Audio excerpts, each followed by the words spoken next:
বৈষম্য থাকলে নাগরিকত্ব সংশোধনী আইন তথা সিএএ মানব না, সাফ জানিয়ে দিলেন মুখ্যমন্ত্রী মমতা বন্দ্যোপাধ্যায়। তার খোঁচা ভোটের আগে বিজেপির ললিপপ সিএএ। নবান্ন থেকে তার হুঁশিয়ারি, নাগরিকত্ব বাতিল হলে চুপ থাকবো না, প্রতিবাদ করব। সোমবার বিকেল থেকেই খবর ছড়ায় আজই কার্যকর হবে সিএএ। খবর ছড়ানোর পরেই তৎপরতা শুরু হয় নবান্নে। তড়িঘড়ি সাংবাদিক সম্মেলন করেন মুখ্যমন্ত্রী। রাজ্যবাসীকে আশ্বস্ত করে তার মমতার বাণী, চিন্তা করবেন না, কোনো ভয় নেই, কারণ নাগরিকত্ব কাটতে দেব না। তবে এখনই বড় মন্তব্য করতে রাজি নয় মুখ্যমন্ত্রী। বললেন, পুরো রিপোর্ট দেখার পর, কাগজ হাতে পাওয়ার পর বিস্তারিত কাল হাবড়ার মিটিং থেকে বলবো।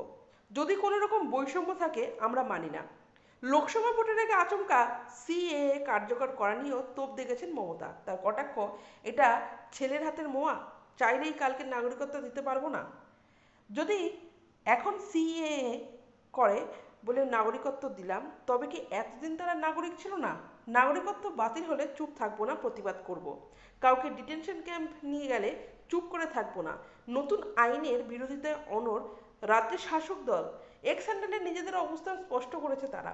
প্রসঙ্গত, সিএএ অনুযায়ী 2015 সালের আগে পাকিস্তান, আফগানিস্তান ও বাংলাদেশ থেকে ধর্মীয় নিপীড়নের শিকার হয়ে যে হিন্দুরা এদেশে এসেছেন, তাদের সকলকে নাগরিকত্ব দেওয়া হবে।